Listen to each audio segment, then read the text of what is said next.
banyak saya melihat bahwa postingan-postingan itu mereka ditipu oleh orang dalam. Jadi terkait postingan-postingan orang dalam itu, saya rasa ada pihak-pihak lain yang mengambil keuntungan dari penderitaan teman-teman semua. Zaman sekarang ini sudah banyak modus penipuan. Jadi hal-hal seperti itu saya rasa tidak perlu kita percaya lagi. Jadi saya bisa jujur kepada teman-teman semua. Mungkin kalau yang nonton video ini, kalau seandainya saya mau menipu teman-teman semua, sudah ratusan teman-teman yang saya akan tipu mereka. Tetapi karena saya tidak mau hal-hal seperti itu terjadi kepada saya, makanya saya tidak mau terlibat. Jadi sudah ratusan orang itu messenger kepada saya secara pribadi, Pak, nanti begini. Ya, saya jujur, saya tidak berani sebenarnya.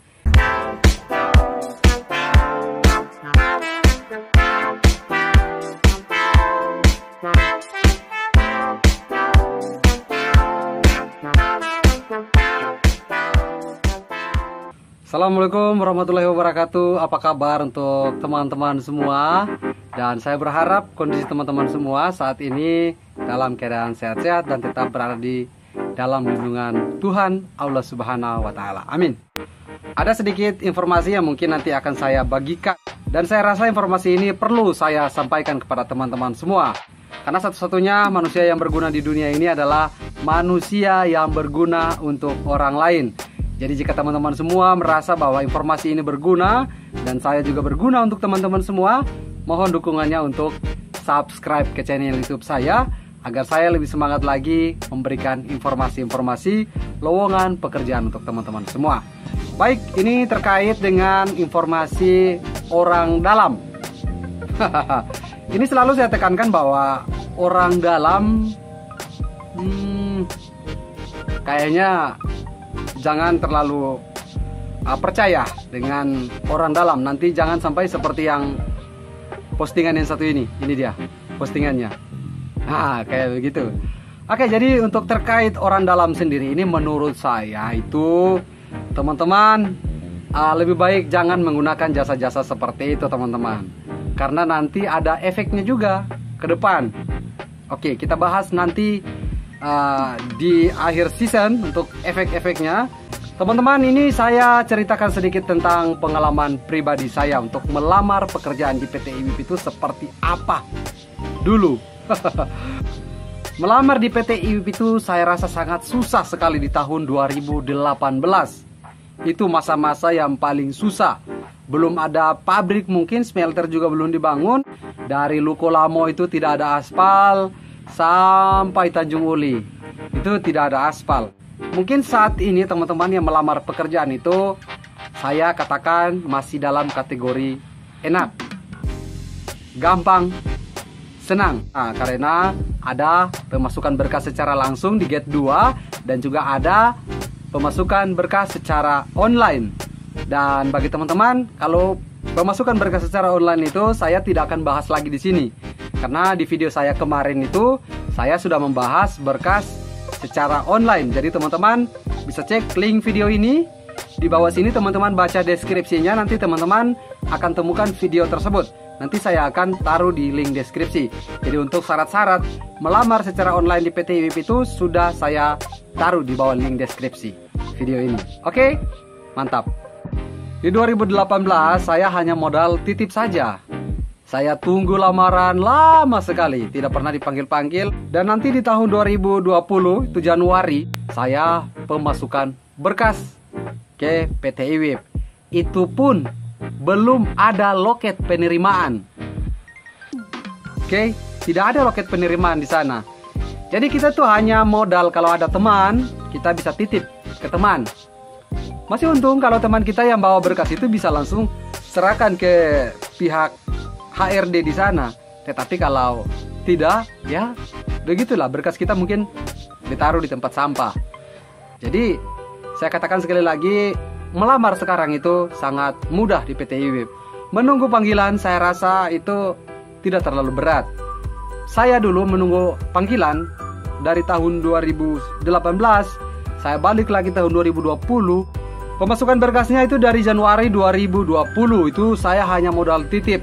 Dan nanti di akhir November itu saya dipanggil Dan saya juga kaget karena saya tidak pernah mengganti nomor HP saya. Saya kaget dipanggil, dia telepon, saya lihat nomor baru, saya angkat. Halo? Oke. Jadi dia suruh datang untuk check up di klinik beda bayi untuk MCU. Dan sampai saat ini saya selalu percaya bahwa kalau sudah rezeki kita tidak akan pernah tertukar. Iya, karena kenapa saya katakan bahwa teman-teman harus tahu dulu. Saya cerita sedikit bahwa kita hidup manusia ini, apalagi orang Indonesia, kita itu memiliki yang namanya Tuhan. Jadi saya selalu percaya bahwa mungkin hari ini saya ditolak di sini, mungkin ada tempat yang layak nanti di sana. Oke.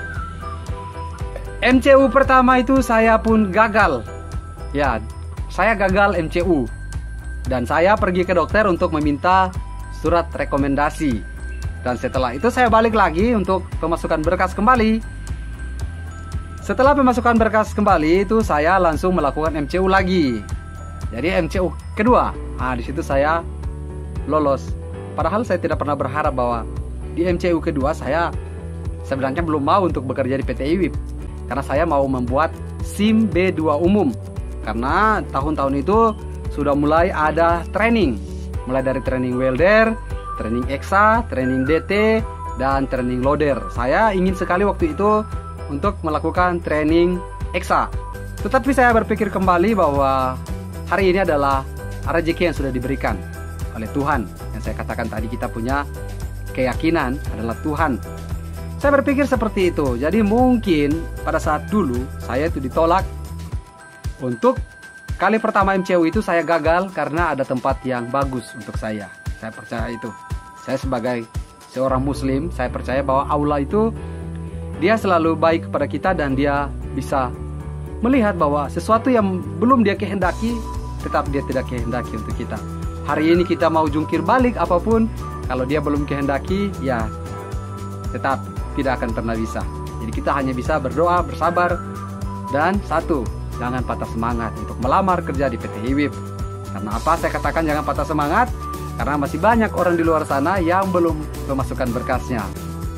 Jadi terkait postingan-postingan orang dalam itu, saya rasa ada pihak-pihak lain yang mengambil keuntungan dari penderitaan teman-teman semua.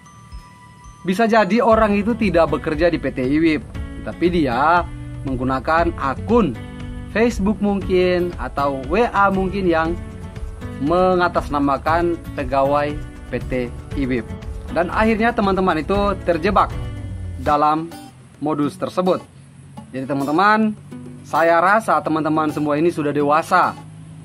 Yang pastinya teman-teman yang sudah mau melamar pekerjaan di PT IWIB itu sudah standar usianya itu 18 sampai 45, itu saya rasa sudah dewasa. Zaman sekarang ini sudah banyak modus penipuan. Jadi hal-hal seperti itu saya rasa tidak perlu kita percaya lagi. Oke teman-teman, karena kenapa? Karena ruginya dari teman-teman sendiri. Sudah banyak biaya yang dikeluarkan dari kota asal. Setelah tiba di Halmahera Tengah atau di Weda, teman-teman malah kena tipu lagi. Karena teman-teman tidak bijak dalam melihat orang tersebut. Kalau kita sabar, kita menunggu, kita memasukkan berkas secara langsung sendiri, kita menunggu, mungkin di saat kita belum diterima itu ada yang sudah disiapkan oleh Tuhan untuk kita, tempat yang layak untuk kita. Saya bahkan bingung dulu waktu melamar pekerjaan di PT IWIB, karena saya juga non-skill. Saya bingung, nanti berkas saya ini saya kerjanya apa? Padahal saya itu skillnya pendataan lapangan, tetapi beda perusahaan. Dulu saya bekerja di salah satu perusahaan yang berada di Papua, tetapi perusahaan logging, dan perusahaan itu sudah produksi. Saya bekerja di situ cukup lama juga, dan saya memiliki pengalaman kerja sebagai seorang tukang hitung atau pendataan di lapangan. Saya pun kembali setelah lulus dari MCU, saya mulai dengan P2D atau yang biasa disebut PBB, saya lalui K3. Setelah K3 saya tanda tangan kontrak, dan dari tanda tangan kontrak itulah saya mulai dibagi di area divisi saya. Saya dapatkan di GW juga. Waktu itu saya apa ya, dalam pikiran saya ini apa gitu yang harus saya kerjakan. Sedangkan melihat pekerjaan GW ini ya bisa dikatakan pekerjaan kasar. Sedangkan saya itu sudah terbiasa dengan pekerjaan yang saya jalani di sana. Saya bertanya-tanya dalam hati saya, apakah saya bisa bertahan atau tidak? Dalam hati saya bisa bertahan atau tidak? Tapi ya, alhamdulillah saya bersabar. Selama 2 bulan itu saya masih berada di teman-teman GW. Ya sama, kita masih sama-sama dengan teman-teman GW. Dan akhirnya saya diberikan rezeki oleh Allah Subhanahu wa Ta'ala. Saya dipanggil dan saya diinterview kembali. Makanya saya bilang sama teman-teman semua, pengalaman kerja itu diselipkan saja. Terus di daftar riwayat hidup teman-teman semua perlu teman-teman tulis juga. Apakah dulu teman-teman pernah bekerja di perusahaan ini sebagai apa? Nanti tiba-tiba kalau ada yang kosong di divisi teman-teman semua, mungkin saja dari pihak divisi kita akan memeriksa kembali database kita. Jadi mereka lihat database kita, di situ mereka lihat daftar riwayat hidup kita. Di daftar riwayat hidup saya dulu itu yang saya taruh adalah saya pernah menjadi penyiar radio. Itu lama, sekitar 4 tahun. Itu saya menjadi penyiar radio di Kota Ternate. Dan saya taruh juga saya menjadi customer service di salah satu mall terbesar di Kota Ternate. Dan saya dipanggil, diinterview, ditanya, Bapak bisa mengoperasikan komputer? Saya bilang, bisa. Ya, komputer minimal harus Excel. Dan saya mengoperasikan komputer minimal Excel dan hari itu pula saya langsung lolos. Tidak hitungan jam. Dalam waktu singkat, saya itu lolos bergabung ke divisi saya yang baru, yang sekarang saya kerja sekarang ini. Tidak perlu saya ceritakan divisi saya yang baru. Dan alhamdulillah pekerjaan saya sekarang itu sudah ringan. Tidak enak-enak amat, tapi sudah ringan. Kita tidak perlu lagi kerja kasar. Itu karena kita selalu percaya bahwa rezeki itu tidak akan pernah tertukar. Dan percaya saja Allah itu pasti akan bantu kita. Karena Dia yang menciptakan kita, Dia yang memberi, Dia yang menguji kita. Dan tergantung dari pribadi kita masing-masing, apakah kita sabar atau tidak. Dan itulah yang saya katakan bahwa jangan kita percaya dengan modus orang dalam di PT IWIB. Karena kenapa saya katakan jangan kita percaya? Karena sanksinya nanti kita akan di blacklist kalau ketahuan kita yang menggunakan jasa-jasa seperti itu. Maka PT IWIB akan blacklist nama kita. Jadi ruginya di kita. Kalau kita sudah di blacklist, maka kita tidak bisa lagi melamar di hampir semua perusahaan yang terdapat di Maluku Utara. Itu ruginya bagi kita yang menggunakan jasa-jasa seperti itu. Kalau ketahuan ya fatal. Terus jika kita juga yang sudah bekerja, kalau ketahuan juga tetap sanksinya sama, PHK. Jadi saya bisa jujur kepada teman-teman semua. Mungkin kalau yang nonton video ini kemarin sempat mengirimkan pesan kepada saya di Messenger, Pak bisa bantu saya. Kalau seandainya saya mau menipu teman-teman semua, sudah ratusan teman-teman yang saya akan tipu mereka. Tetapi karena saya tidak mau hal-hal seperti itu terjadi kepada saya, makanya saya tidak mau terlibat. Jadi sudah ratusan orang itu messenger kepada saya secara pribadi, Pak nanti begini.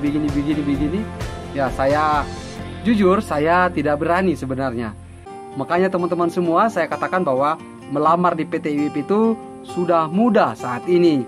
Teman-teman tidak perlu khawatir lagi karena semua PT IWIB memberikan kemudahan akses bagi teman-teman semua. Baik secara langsung di Gate 2 maupun secara online.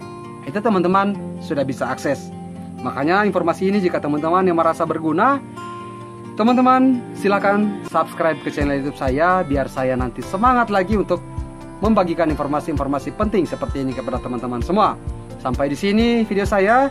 Sampai jumpa dan sampai ketemu di video saya selanjutnya. Salam dan sampai jumpa.